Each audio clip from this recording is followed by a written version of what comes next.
Hola, bienvenido a esta nueva tutoría. Recíbela y llévala también en tu dispositivo móvil o tableta. Recuerda, esto es tutorías.co. Comillas.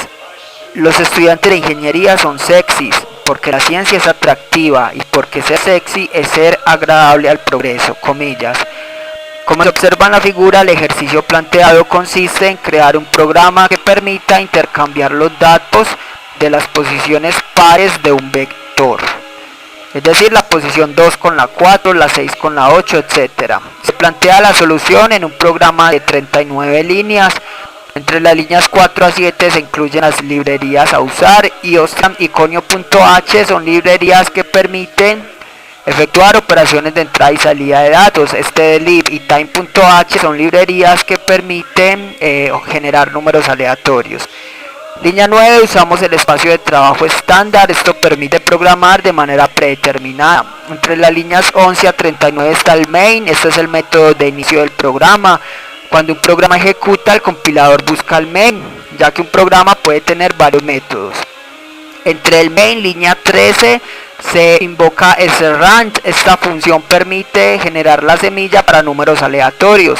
Entre esta función está la invocación de time. Esto actualiza la función srand con la hora del sistema, lo que permitirá generar valores aleatorios diferentes. Línea 14, se declaran de tipo entero las variables n, auxiliar y la variable i. N será el tamaño del vector, auxiliar permitirá intercambiar datos. Línea 16, se usa print. Este método permite mostrar información por pantalla. Se puede mostrar el texto y variables. Las variables van al final separadas por coma, el texto va entre comillas.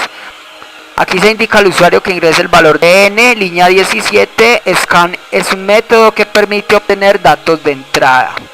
Este método recibe dos argumentos. El primero, entre comillas dobles, es la nomenclatura del tipo de dato que se va a recibir. Como se va a recibir datos de tipo entero, se usa porcentaje de. El segundo argumento es el nombre de la variable que recibirá la información, en este caso n. Se debe anteponer el símbolo de ampersand. De este modo, n recibe el entero que el usuario ingrese por teclado. Línea 18, se declara un vector de tipo entero llamado vec, de tamaño n. Los vectores son estructuras de datos que permiten almacenar información de manera temporal mientras el programa ejecuta.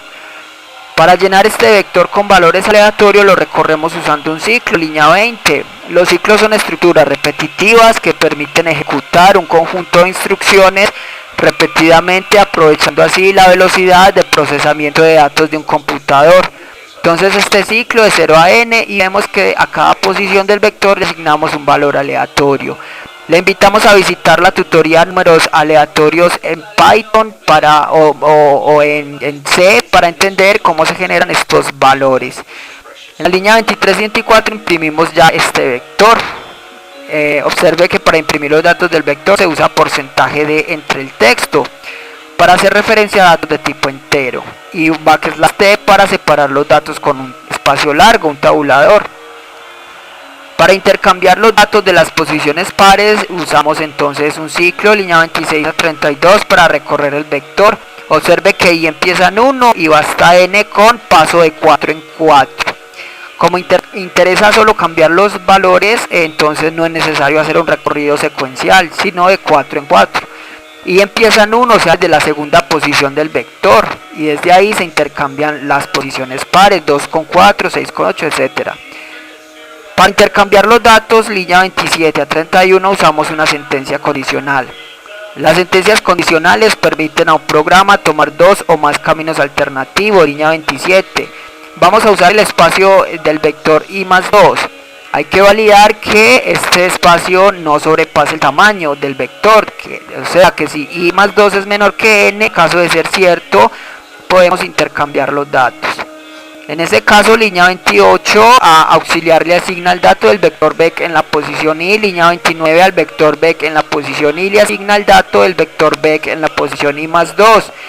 Línea 30, al vector vec en la posición i más 2 le asigna auxiliar. De este modo se intercambian los datos consecutivos o de las posiciones pares del vector. Para usted intercambiar datos debe usar variables temporales auxiliares. porque usted va a sobreescribir sobre un espacio de memoria ya creado y el dato anterior se perderá, por eso es necesario salvarlos. Una vez salga del ciclo, ya los datos de las posiciones pares fueron intercambiados. Ahora en las líneas 34 y 35 nuevamente imprimimos el vector. Línea 37, System Pause, indica al compilador que espere un ingreso de carácter de teclado. Así, cuando el programa ejecute, la ventana no cerrará automáticamente. Esta fue la tutorial ejercicio: crear un programa que permita intercambiar los datos de las posiciones pares de un vector. Repasa la teoría, resuelve nuestro test y practica un algoritmo en el tablero. Si esto te gustó o no, te invitamos a discutirlo y valorar la experiencia de esa tutoría. Recuerda, esto es tutorías.co, trinamos como @tutorías, posteamos en